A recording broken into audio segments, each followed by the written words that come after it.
चलिए आपको फिर से स्वागत है अपना स्टडी यूट्यूब चैनल पर। बात करें तो आपके बीच लेके आए हैं हिस्ट्री का एमसीक्यू क्वेश्चन चैप्टर 1 आने की यूरोप में राष्ट्रवाद का उद्देश्य का और विकास। तो फिर से हमारे बीच आ गया है विकास। तो विकास फिर से आप लोग कमेंट में बताएं। कमेंट में आप लोग बताते नहीं हैं, जल्दी बताएं। चलिए हम लोग देर नहीं करते, क्वेश्चन की ओर जाते हैं। बात करें तो क्वेश्चन 1 में दिया है यूरोप का मरीज किसे कहा जाता है। हाँ, आपने सही सुना, यूरोप का मरीज किसे कहा जाता है। तो ऑप्शन ए में दिया है तुर्की, ऑप्शन बी में दिया है इटली, ऑप्शन सी में दिया है इंग्लैंड, ऑप्शन डी में दिया फ्रांस। तो इसका सटीक आंसर हो जाएगा ऑप्शन ये तुर्की है ना बाबू, तुर्की। इसका सटीक आंसर हो जाएगा तुर्की। यूरोप का मरीज किसे कहा जाता है, तो तुर्की को कहा जाता है। आप लोग जानते हैं, कुर्थी नहीं बोल दीजिएगा, कुर्थी नहीं बोलिएगा, तुर्की बोलिएगा। चलिए हम लोग नेक्स्ट क्वेश्चन की ओर चलते हैं। बात करें तो 2 नंबर में क्वेश्चन में दिया काबूल कौन कौन था। तो इसमें 4 को ऑप्शन दिया गया है। तो आप लोग को ऑप्शन में बताइए सटीक आंसर कौन होगा। तो इसका सटीक आंसर आप वो लोग जानते ही होंगे, सर्डिनिया का प्रधानमंत्री। आई हो आप लोग को समझ में आ गया होगा। चलिए हम नेक्स्ट क्वेश्चन की ओर चलते हैं। बहुत हार्ड है, वर्ड यूज होता है इसमें, हिस्ट्री है ना बाबू। चलिए हम लोग 3 नंबर क्वेश्चन में पढ़ते हैं। बात करें तो मारियान किस देश का राष्ट्रवाद की प्रतीक है। तो ऑप्शन ए में दिया है बाबू फ्रांस, ऑप्शन बी में दिया है रूस, ऑप्शन सी में दिया है इटली, ऑप्शन डी में दिया है जर्मनी।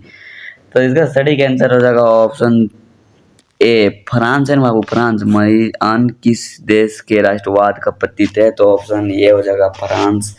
चलिए आप लोग कुछ जानते ही होंगे। चलिए हम लोग नेक्स्ट क्वेश्चन की ओर बढ़ते हैं। आई होप आप लोग बहुत मस्त हो गए। चलिए अंग यूरोप का स्थापक कौन था। हाँ, आपने से सुना, अंग यूरोप का स्थापक कौन था। तो इस जैसे में 4 को ऑप्शन दिया है, तो इसका सटीक आंसर बता। हाँ, आपने ऑप्शन देखते हुए सटीक आंसर को जानते ही होंगे। ऑप्शन ये हो जाएगा सटीक आंसर, क्या हो जाएगा ऑप्शन ये मैंजिनी सटीक आंसर हो जाएगा। आगे आप लोग को समझ में आ गया होगा। चलिए हम लोग नेक्स्ट क्वेश्चन की ओर बढ़ते हैं। 5 नंबर में दिया गया है, देखिए में काबोरी है क्या है। तो 5 नंबर में काबोरी है तो ऑस्ट्रेलिया का संगठन, जर्मनी का आविष्कार का संगठन, इटली में क्रांतिकारियों का एक संगठन, उपभोक्ता में से कोई नहीं। तो 5 नंबर का सटीक आंसर हो जाएगा सी, यानी कि इटली। इटली में के क्रांतिकारियों का एक संगठन है। तो यही सटीक आंसर हो जाएगा इटली। इटली कौन कौन खाया है। चलिए हम लोग नेक्स्ट क्वेश्चन की ओर चलते हैं। बात करें 6 नंबर क्वेश्चन में दिया गया है 1830 की क्रांति के बाद फ्रांस में किस प्रकार का शासन का स्थापना हुआ। तो ऑप्शन ए में दिया है निरंकुश राजतंत्र, ऑप्शन सी में संघीय शासन, ऑप्शन सी में दिया अर्थव्यवस्था गणराज्य है, ठीक है। ऑप्शन डी में है संवैधानिक राजतंत्र। तो 6 नंबर का सटीक आंसर हो जाएगा ऑप्शन डी। क्या हो जाएगा सटीक आंसर ऑप्शन डी, संवैधानिक राजतंत्र। क्वेश्चन एक बार ध्यान से पढ़ो।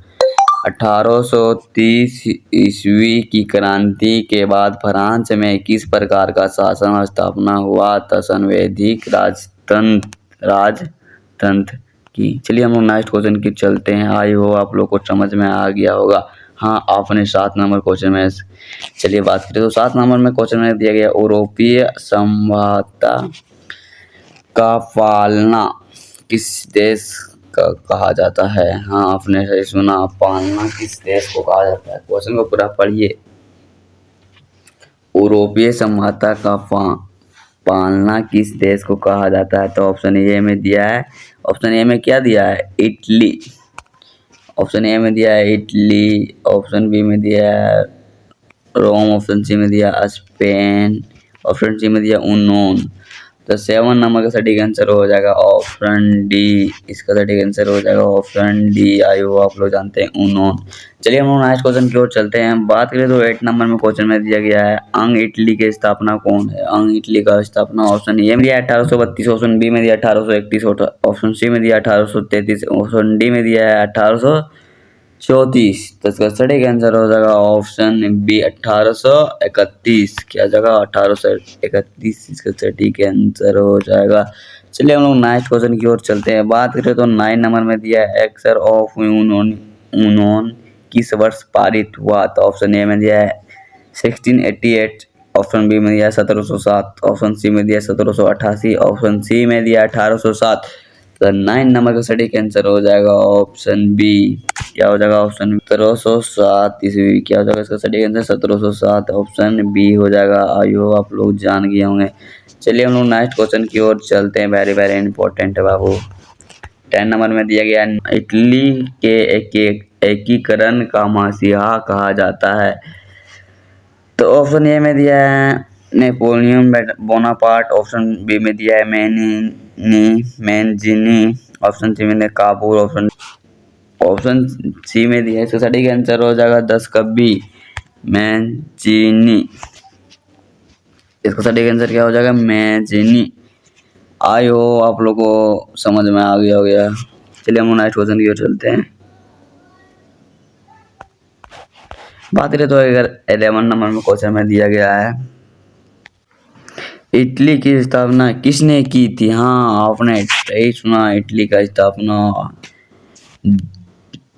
ऑप्शन ए में दिया है मारी ऑन, ऑप्शन बी में दिया है बिस्मार्क, ऑप्शन सी में दिया है जय यूसेपिन मैसिनी, ऑप्शन डी में दिया उपभोक्ता में से कोई नहीं। तो इसका सटीक आंसर हो जाएगा ऑप्शन सी।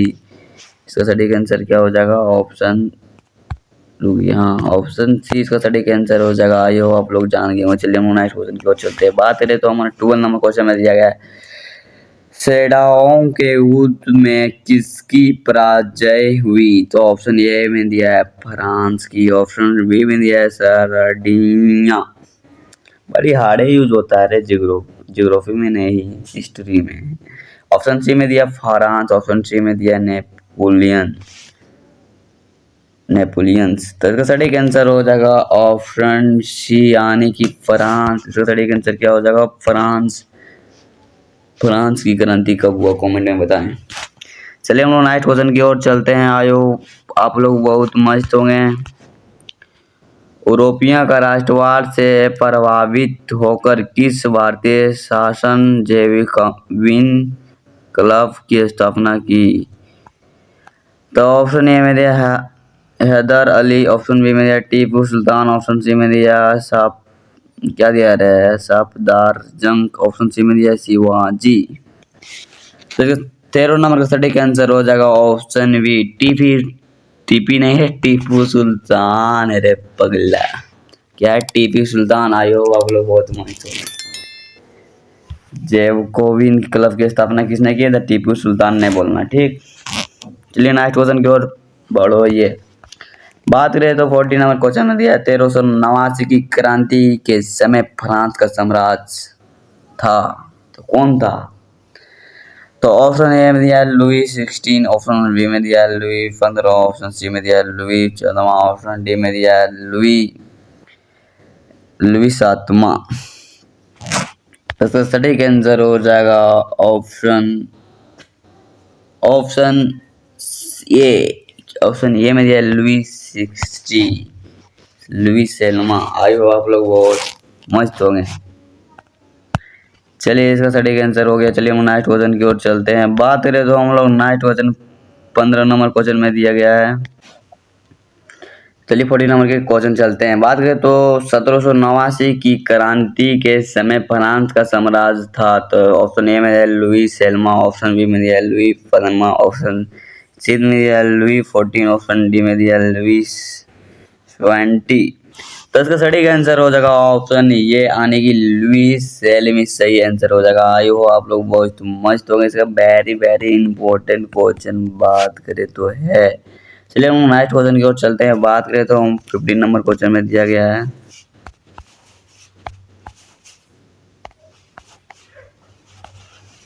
50 नंबर क्वेश्चन में दिया गया है, क्या दिया गया है जिसे पढ़ते हैं। बात करें तो हम 50 नंबर में, किस युद्ध के बाद जर्मनी का एकीकरण पूरा हुआ। तो इसका स्टडी के आंसर हो जाएगा 15 नंबर को कमेंट में बताएं, जल्दी बताएं कमेंट में। हाँ आप लोग चलिए जानते होंगे, नहीं जानते हैं तो बताते हैं। तो इसका सटीक आंसर हो जाएगा सीडियन, ऑप्शन जी सीडियन का युद्ध में। हाँ आपने सही सुना, सीडियन का युद्ध में है ना एक ही जर्मनी का एकीकरण पूरा हुआ। चलिए नेक्स्ट क्वेश्चन की ओर चलते हैं। बात करें तो 16 नंबर क्वेश्चन में दिया गया, फ्रांस की क्रांति का प्रमुख कारण था। हाँ आपने सही सुना, फ्रांस की क्रांति का प्रमुख कारण था। तो क्या था कमेंट में बताएं, जल्दी बताएं कमेंट में। आप लोग जानते होंगे, नहीं जानते हैं चलिए आपको बताते हैं। इसका सटीक आंसर हो जाएगा ऑप्शन क्या, ऑप्शन बी हो जाएगा सटीक आंसर, निरंकुश शासन। क्या निरंकुश शासन फ्रांस की क्रांति का प्रमुख कारण था। चलिए हम नेक्स्ट क्वेश्चन की ओर चलते हैं। बात करें तो 17 नंबर क्वेश्चन में दिया गया है, फ्रांस की महिलाओं का मताधिकार प्राप्त हुआ था। तो ऑप्शन ए में दिया है 1848 में, ऑप्शन बी में दिया है 1945 में, ऑप्शन सी में दिया 1804 में, ऑप्शन डी में दिया 1805 में। तो 17 नंबर का सटीक आंसर हो जाएगा ऑप्शन बी। ऑप्शन बी में दिया है 1945 ईस्वी में महिलाओं को मताधिकार प्राप्त हुए थे 1945 में। कब? 1945 में। वेरी वेरी इंपॉर्टेंट है, मतलब फ्रांस में है ना बाबू, महिला लोग को ने वोट देने का अधिकार कब से दिया गया था? 1945 को दिया गया। चलिए नेक्स्ट क्वेश्चन की ओर चलते हैं। बात करें तो हम लोग 19 नंबर क्वेश्चन में दिया गया है, नेपोलियन ने जर्मनी में किस संघर्ष की स्थापना की। हाँ आपने जानते ही होंगे, इसका सटीक आंसर नहीं जानते हैं, चलिए आपको बताते हैं। चलिए इसका सटीक आंसर हो जाएगा राइन संघर्ष। चलिए हम नेक्स्ट क्वेश्चन की ओर चलते हैं। बात करें तो 19 नंबर क्वेश्चन में दिया गया है, मैंजिनी का संबंध किस संगठन से था। तो लाल सेना से, ऑप्शन बी में दिया है काबूनरी, ऑप्शन सी में दिया है फिलिक हेल्टरिया, ऑप्शन डी में दिया है डायट। तो 19 नंबर का सटीक आंसर हो जाएगा ऑप्शन बी, आने की कावेरी। अरे कावेरी नदी नहीं बोल देना। तो क्या इसका सटीक आंसर ऑप्शन बी हो जाएगा काबोनरी।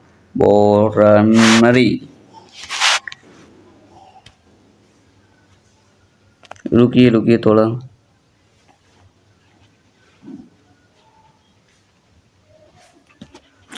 चलिए हम लोग नेक्स्ट क्वेश्चन की ओर चलते हैं। बात करें तो 19 नंबर क्वेश्चन में दिया मैंनिनी का संबंध किस संबंध से है। ऑप्शन ए में दिया है लाल सेना, ऑप्शन बी में दिया है कावेरी नदी ने बोल देना ठीक। ऑप्शन सी में दिया है फिलिक हेटरिया, हेटिया, ऑप्शन डी में दिया डायट।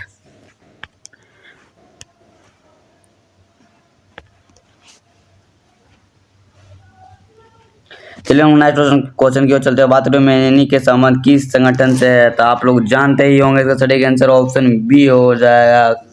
चलिए हम नेक्स्ट क्वेश्चन की ओर चलते हैं। बात करें तो 20 नंबर क्वेश्चन में दिया है, नेपोलियन बोनापार्ट का फ्रांस का सम्राट बना था, कब बना था। हाँ ऑप्शन ए में दिया है 1848 में, ऑप्शन बी में दिया है 1946 में, ऑप्शन सी में दिया है 1804, ऑप्शन डी में दिया है 1805 ईस्वी में।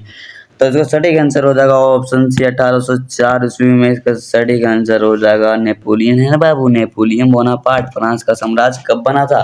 तो इसका 1807 में ईस्वी में बना था। चलिए आई हो आप लोग बहुत मस्त हो गए, यहीं तक वीडियो रखते हैं, छोटी मोटी गलती को थोड़ा क्षमा कर दें।